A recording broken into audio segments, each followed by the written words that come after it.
ipapatulpo ko na itong mga ito. Yan, yung dalawang yan. Ipapatulpo ko na. Imagine nyo, 10 years tayo katrabaho. Hindi tayo sumusweldo. Yan. Hi guys, mga kanegosyo, Ascenso Cafe Emilia. Nandito tayo ngayon sa office ng Adbatec CCTV. Samahan nyo ako guys. Kasi paka-unfair naman. Kasi guys, imagine niyo, CEO tayo ng Adbatec CCTV. Pero more than 10 years na hindi tayo sumusweldo. Talagang sumusobra na ang management ng Adbatec CCTV.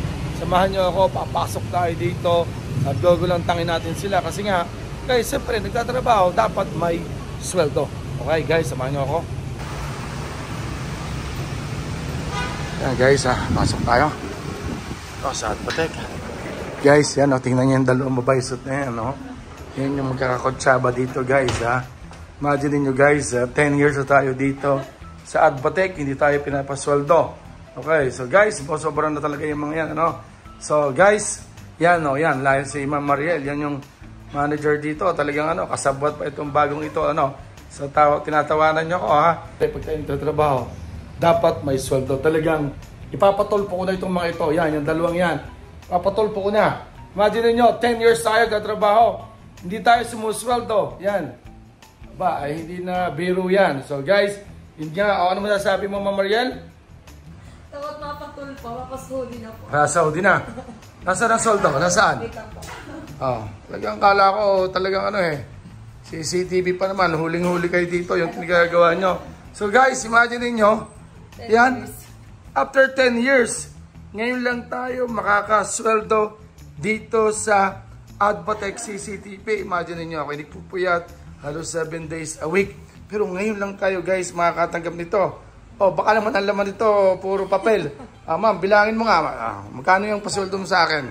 Talagang guys, talagang itong dalawang ito, talagang calling, ito daw ay pang 1 month. So bibilangin baka yan nakalista na balik guys, imagine niyo after 10 years, ngayon lang ako makakasweldo sa Adbatec. 13, 14, 15, 16, 17, 18, 19. Ganda pa ng designation natin, 22, 23, 24, 25, 26, 27, 28, 29, 30.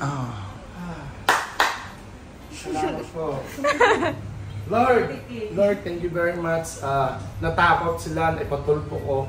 Imagine niyo guys, after 10 years sa pagtatrabaho sa Adbatec, ngayon lang ako nakaranas. So guys, kung tayo may negosyo, dapat tayo ay, kung kayo katrabaho sa inyong mismong negosyo, hindi po pwede guys na parang trabaho lang ng trabaho, kinukuha yung kita mo.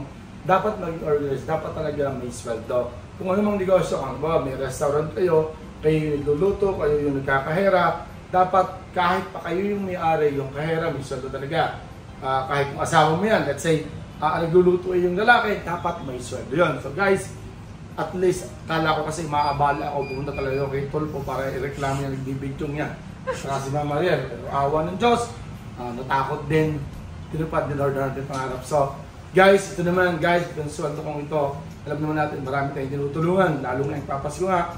Bukas, meron tayong run for a cause para sa isang dialysis patient. Ito ay gagamitin din natin. And then, meron tayong isang may dinadialysis din na kaklase natin. Bibigyan natin siya ng simulang negosyo, which is yung pagtitinda ng itlog na puti. So, yun ay mga by January 2 or 3, papasala natin. So, maya-maya na konti, diretso ko kung bakit ba kinakailangan kong timing negosyo. Hindi po pwedeng basta na lang na bentalaan tayo ng benta and then doon kayo kukuha ng tubo. Yung gagastusin nyo doon, dapat maging organized. Dapat separate talaga guys. Let's say kayo ay may isang tindahan, sari-sari store. Hindi po pwedeng yung mga panggastos nyo, yung kuryente, yung pambaon, kung ano, doon kinukuha. Kahit yan ay maliit na negosyo, dapat mag-aalat kayo ng sweldo doon sa natao. Kung kayo may owner, dapat may tao. Dahil doon mo makukwenta. Kung halimbawa, kinuha mo yung, kung halimbawa, pinasweldo mo yung sarili mo. And then, parang lugi pa. So, ibig sabihin, nalulugi yung negosyo. So, hindi nyo po pwedeng sabihin na dahil pinasweldo ka, tubo ka. No, hindi. Kailangan i-compete mo talaga magkano yung expenses, yung mga renta, yung mga gastos, ilelas mo yung sweldo. So, matakot din pala, marunong matakot naman ito. So yun lang guys, God bless, Merry Christmas, and Happy New Year. Bye po. Guys, yun nga, yung about dito sa sweldo na 30,000, nasabi natin na more than 10 years na tayo, almost 10 years na tayo nagkatrabaho sa Adbatec, na hindi tayo pinagsusuldo na ang Adbatec CCTV Staff and Management. Joke lang po ito. So guys, gusto lang i-share sa inyo na ang Adbatec CCTV, doon sa mga hindi nakakalam, ito yung talagang main business natin. More than 10 years na tayo. At sa ngayon, nasa 9 na uli yung ating offices, and then by January mag-open ulit tayo sa Calapan, magkakaroon tayo sa Dasma, and then yung Calamba natin ililipat natin ng yung office natin is lilipat. So magkakaroon tayo ng 11 branches ulit ng Adbatec CCTV, and by February or by end of January, open for franchising na ang Adbatec CCTV. Gusto ko lang i-share sa inyo na alam nyo, ang pag-open ng negosyo ay madali lang mag-open. Siyempre kung may business ka or kung may pera ka, pero ang mag-manage ay napakahirap. Kaya magtataka kayo, bakit ang 7-Eleven marami nagka-franchise? Napakamahal naman. Bakit ang Family Mart? Bakit ang Docs or ibang business? Bakit kinakailangan mag-franchise? Alam nyo, ang binabayaran natin sa pag-franchise, tinatawag natin na system or yung sistema. Organized na yun.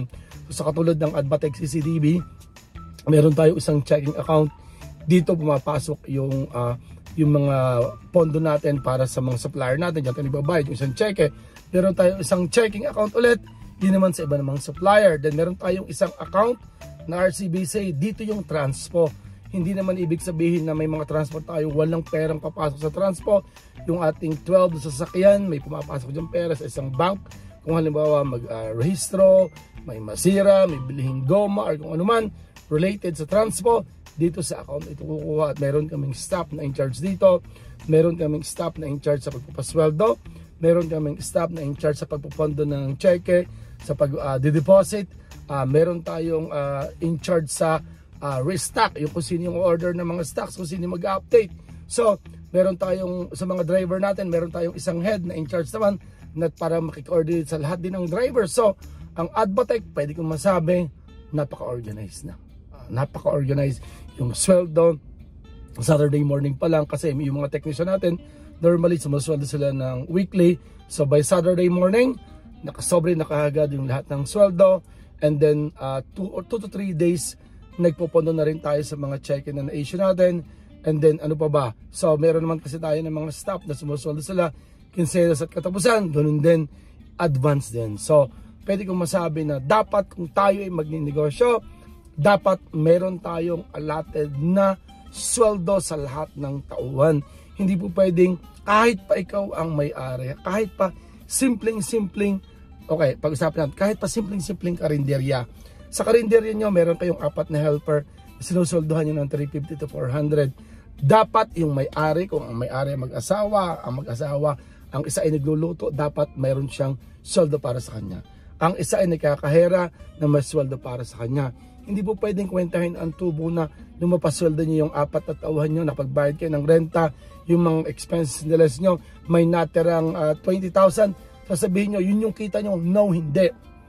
Kung pinasusoldo mo yun ng 10,000 yung sarili mo, pinasusoldo mo ang cook ng 15,000, ibig sabihin, lugi pa ng 5,000 ang iyong business or yung resto. So, mga kanegosyo, kasi sa Ka-Familia, sana magkaroon kayo ng idea, sana makatulong ito sa inyo na dapat yung tatandaan, pag tayo magninegosyo, hindi po pwedeng kung kayo ang may-ari, ay ang inyong kinukwenta na kaagad ay yung tubo, kung magkano yung nalabis, kung magkano kinita, mali po yan. Dapat talaga merong sweldo. So, mas maganda kung napapasweldo niyo yung sarili niyo, napapasweldo niyo yung asawa niyo, yung anak niyo, kung sino man yung kapatid niyo, then may extra na tubo pa or may labis pa, ay napakaganda. So, para sa akin, napakaraming pinagdaanan ng Adbatec CCTV. Sobrang hirap, pero pwede kong masabi ngayon, congratulations sa bumubuo ng Adbatec CCTV. More than 10 years na tayo, and then nasa 11 na rin yung branches natin. Pwede kong sabihin na matatag na, established na ang Adbatec CCTV at kilala na. So kaya naman, dahil dito, by next year, kung interesado kayo, open for franchising na ang Adbatec CCTV para naman kami, makatulong kami sa mga OFW yung gustong for good na, or gustong magkaroon ng negosyo para makapag-isip sila na makauwi na talaga, makapagplano sila. So, nandito lang kami, PM lang kayo sa page natin, Adbatech CCTV, PM lang kayo sa ating FB page na Negosyo Philippines, and sa YouTube channel din naman, po pwede kayo mag-message. So, yun lang mga kanegosyo kasi. So, Kay Million, Merry Christmas and a Happy New Year! Maraming salamat 2024. Lahat tayo, lahat na nakakapanig, lahat ng nanonood, good luck sa atin sa 2025. Talagang liglig, napakaraming biyaya at blessings, napakaraming siyempre good health din naman ang ating matatama sa pagpasok ng 2025. God bless po and keep safe. Bye-bye po.